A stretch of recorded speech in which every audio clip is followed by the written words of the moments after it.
आप देख रहे हैं न्यूज नाउ 24/7 ताज़ा खबरों के लिए हमारे साथ बने रहें। उत्तर प्रदेश के मुख्यमंत्री योगी आदित्यनाथ ने लखनऊ में आयोजित कार्यक्रम में श्रद्धेय पंडित दीनदयाल उपाध्याय जी की पुण्यतिथि पर उन्हें नमन किया और उनके विचारों को आत्मसात करने का आह्वान किया। उन्होंने कहा कि पंडित दीनदयाल उपाध्याय का एकात्म मानववाद का सिद्धांत आज भी प्रासंगिक है और समाज के अंतिम व्यक्ति तक विकास पहुंचाने की प्रेरणा देता है। योगी आदित्यनाथ ने कहा कि प्रधानमंत्री नरेंद्र मोदी के नेतृत्व में सरकार अंत्योदय के सिद्धांत पर काम कर रही है, जिससे गरीबों, किसानों, युवाओं और महिलाओं को सशक्त बनाया जा सके। उन्होंने आयुष्मान भारत, उज्ज्वला योजना, पीएम किसान सम्मान निधि और आत्मनिर्भर भारत अभियान जैसी योजनाओं का जिक्र करते हुए कहा कि ये योजनाएं पंडित दीनदयाल उपाध्याय के विचारों को साकार कर रही हैं। मुख्यमंत्री योगी ने कहा, उत्तर प्रदेश सरकार भी उनके दिखाए मार्ग पर चलते हुए प्रदेश के विकास और गरीबों के कल्याण के लिए निरंतर कार्य कर रही है। उन्होंने युवाओं से आह्वान किया कि वे पंडित दीनदयाल जी के विचारों से प्रेरणा लें और राष्ट्र निर्माण में योगदान दें। अंत्योदय के प्रणेता पंडित दीनदयाल उपाध्याय जी की पावन पुण्यतिथि के अवसर पर आयोजित आज के इस पुष्पांजलि और श्रद्धांजलि समारोह के कार्यक्रम में प्रदेश सरकार में मंत्रिमंडल के मेरे वरिष्ठ सहयोगी उप मुख्यमंत्री श्री ब्रजेश पाठक जी, प्रदेश सरकार के जल शक्ति मंत्री और पूर्व प्रदेश अध्यक्ष श्री स्वतंत्र देव सिंह जी, लखनऊ की महापौर श्रीमती सुषमा खड़कवाल जी, महानगर अध्यक्ष आनंद द्विवेदी जी, विधान परिषद के सदस्य और पूर्व महानगर अध्यक्ष मुकेश शर्मा जी, मोहसिन रजा जी, रामचंद्र प्रधान जी, लालजी प्रसाद निर्मल जी, माननीय विधायक अमरेश कुमार जी, आज के इस कार्यक्रम में उपस्थित भारतीय जनता पार्टी के समाज सभी पदाधिकारीगण और उपस्थित बहनों और भाइयों, आज भारत माता के महान सपूत एकात्म मानववाद के प्रणेता पंडित दीनदयाल उपाध्याय जी की पावन पुण्यतिथि है। पूरा देश उनका स्मरण कर रहा है। जो विचार दर्शन देश की आजादी के उपरांत स्वतंत्र भारत को पंडित दीनदयाल उपाध्याय जी ने दिया, वह नए भारत की आधारशिला बनी है। पंडित दीनदयाल उपाध्याय जी का जो कहना था वह कि देश की प्रगति का मापक ऊंचे पायदान पर खड़े व्यक्ति से नहीं, बल्कि सबसे निचले पायदान पर जो व्यक्ति पड़ा है उसके चेहरे की खुशहाली से की जानी चाहिए। उनकी सोच अंत्योदय की सोच थी। अंतिम पायदान पर खड़े हुए व्यक्ति के बारे में हमारी सोच क्या है, उस सोच को प्रदर्शित करने के लिए ही उन्होंने देश के स्वतंत्र भारत में एक नए जीवन दर्शन को, विचार प्रवाह को उन्होंने उस समय दिया था। और परिणाम क्या हुआ, भले ही उस समय की सरकारों ने उसकी उपेक्षा की हो, लेकिन आज आप देख रहे होंगे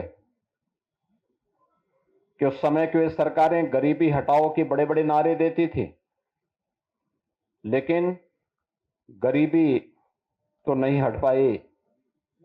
देश में गरीबों की संख्या बढ़ती गई। आज आप देख रहे होंगे पिछले 11 वर्ष के अंदर प्रधानमंत्री मोदी जी के नेतृत्व में मोदी जी ने 2014 में जो बातें देश के नागरिकों से कही,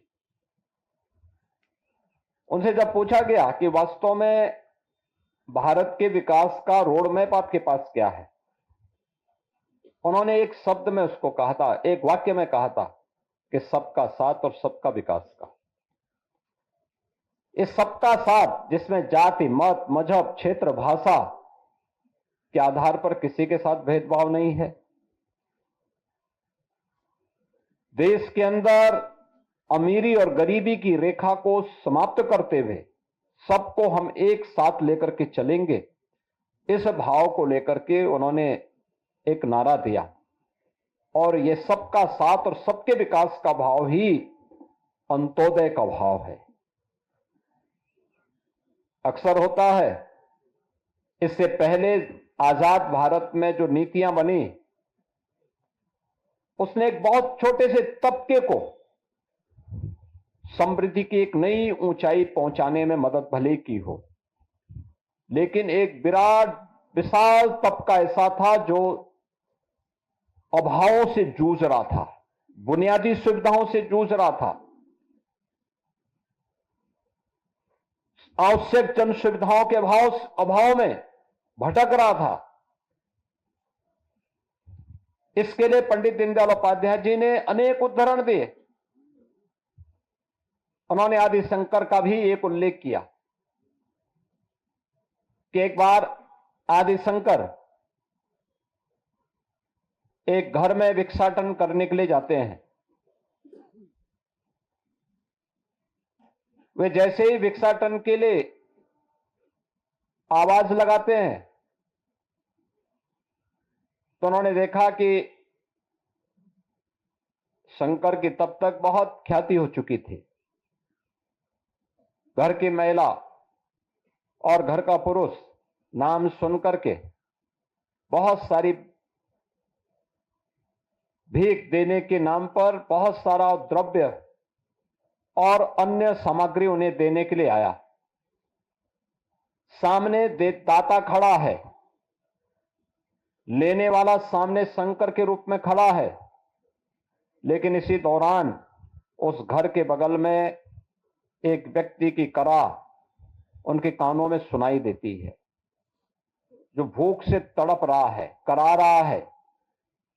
तो जैसे ही घर की मालकिन भिक्षा देने के लिए आगे बढ़ी, उन्होंने आदि शंकर से इस बात का अनुरोध किया कि आप हमें कृतार्थ करें से लेकर के। आदि शंकर ने अपनी झोली पीछे कर दी। उन्होंने कहा, नहीं, मैं ऐसे घर की भिक्षा नहीं ले सकता जिनके मन में इतनी संवेदना न हो कि घर का बगल का व्यक्ति भूख से तड़प रहा है और हम केवल पाखंड करने के लिए, प्रोपेगेंडा करने के लिए मुझ जैसे ख्याति प्राप्त व्यक्ति को भिक्षा देने का एक ढोंग कर रहा हो, और मैं आपकी भिक्षा इसलिए नहीं ग्रहण कर सकता क्योंकि इससे मुझे पाप ज्यादा लगेगा, इससे आपको पुण्य नहीं लगने वाला है। ये बातें हमारे दैनिक जीवन में भी उतनी महत्वपूर्ण है। आप अक्सर देखते होंगे, प्रधानमंत्री मोदी जी ने जब कहा था सबका साथ और सबके विकास का, तो समाज को एक साथ लेकर के चलने की एक नई प्रेरणा इसके अंदर है। पंडित दीनदयाल उपाध्याय जी ने इन्हीं बातों को अंत्योदय की बात कहकर के एक नई प्रेरणा प्रदान की थी, एक नया विचार दर्शन दिया था। हम अपने दैनिक जीवन में भी इस बात को देखते होंगे, पारिवारिक जीवन में भी आप देखते होंगे, सार्वजनिक जीवन में भी देखते होंगे। आप सब पास पास तो हैं, लेकिन साथ साथ नहीं है। और जब भी व्यक्ति पास पास तो होता तो एकांकीपन महसूस करता है, डिप्रेशन का शिकार होता है। व्यक्ति का व्यक्तिगत डिप्रेशन हो या समाज का डिप्रेशन, यह अपने आप में एक बीमारी है। इस बीमारी से उबरने का एक ही मंत्र है, और जिसे मोदी जी ने बहुत स्पष्ट शब्दों में कहा था, सबका साथ और सबका विकास का। ये सबका साथ सबका विकास पंडित दीनदयाल उपाध्याय जी का मंत्र है, और आज उस मंत्र का ही कमाल है कि देश के अंदर 4 करोड़ गरीबों के मकान बन गए। ये मकान पहले और दूसरे पंचवर्षीय योजना के अंतर्गत बन जाने चाहिए थे। मोदी जी ने मात्र 2 पंचवर्षीय योजना में 4 करोड़ लोगों के मकान बना दिए, 3 करोड़ नए लोगों के लिए मकान स्वीकृत कर लिए। 12 करोड़ गरीबों के घर में शौचालय बन गए। 10 करोड़ गरीबों को रसोई गैस के कनेक्शन मिल गए। 50 करोड़ लोगों को आयुष्मान भारत के अंदर 5 लाख रुपए प्रतिवर्ष स्वास्थ्य बीमा का कवर मिल गया। 80 करोड़ लोगों को फ्री में राशन की सुविधा का लाभ उनकी विपत्ति के समय उपलब्ध कराया गया। करोड़ों लोगों के घर में बिजली के कनेक्शन पहुंच गए। हर घर नल की योजना क्रियान्वित हो रही है। इसका एक पक्ष कि सरकार ने सोचा और अपने तंत्र के माध्यम से उसका प्रभावी क्रियान्वयन किया, और दूसरा पक्ष उसका यह भी है, जो लोग कर नहीं पाए वे प्रश्न क्या उठाते हैं कि साहब पाइप पहुंचाने के लिए सड़क खोदी गई लेकिन गड्ढे बंद नहीं हुए। भाई पाइप खोदने के लिए, पाइप पड़ने के लिए सड़क तो खुदेगी ही खुदेगी। और याद करना, कोई भी नया निर्माण बिना तोड़ फोड़ के नहीं होता है। जब टूट फूट होगी फिर उसका निर्माण होगा, तब नया निर्माण आपके सामने फिर आएगा। और वही नकारात्मकता जो आप देख रहे होंगे, जो लोग कर नहीं पाए, आज वे महाकुंभ के बारे में वही दुष्प्रचार करते हैं। कहते हैं साहब वीआईपी दर्शन हो रहे हैं। वीआईपी दर्शन क्या हो रहे हैं? कुंभ में तो हर व्यक्ति आएगा, वहां तो किसी के साथ कोई भेदभाव नहीं है। न जाति का भेद है, न पंथ का भेद है, न क्षेत्र का भेद है, न भाषा का भेद है। पूरा देश आ रहा है और 29 दिन में 45 करोड़ श्रद्धालु अब तक वहां स्नान कर चुका है। आप मुझे बताओ, भारत और चीन के बाद किसी देश के पास 45 करोड़ की आबादी निवास करती है क्या? और एक अस्थायी शहर में 45 करोड़ श्रद्धालु आकर के डुबकी लगा करके चला जाए तो इससे बड़ी बात और क्या हो सकती है। लेकिन जिनको नकारात्मकता फैलानी है, और नकारात्मकता फैलाने वाले कौन लोग हैं? ये नकारात्मकता फैलाने वाले वही लोग हैं जिन्होंने जीवन भर बीबीआईपी ट्रीटमेंट लिया है, सरकार की बीबीआईपी सुविधाओं का उपभोग किया है। और क्या ही नहीं, आने वाली पीढ़ी के लिए भी एक रास्ता खोलने का प्रयास किया था उन्होंने कि वे तो ले ही ले, लेकिन उनकी आने वाली पीढ़ी भी इस सुविधा का उपभोग करे, जैसे देश उनका बपोती हो।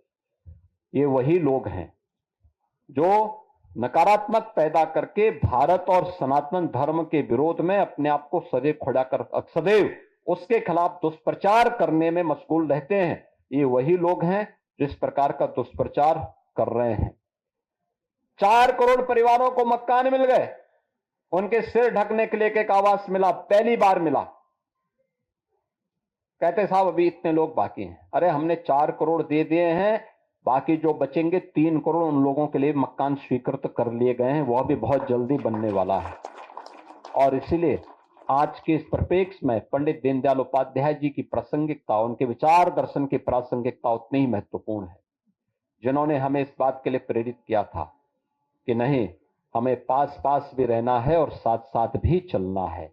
और ये पास पास और साथ साथ चलने की जो प्रवृत्ति है, यही वास्तव में अंत्योदय की एक नई प्रवृत्ति है, उसकी परिणति है।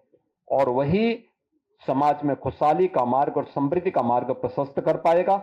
आज के इस अवसर पर मैं पंडित दीनदयाल उपाध्याय जी की इस पावन पुण्यतिथि के अवसर पर उनकी पुण्य स्मृति को नमन करता हूं।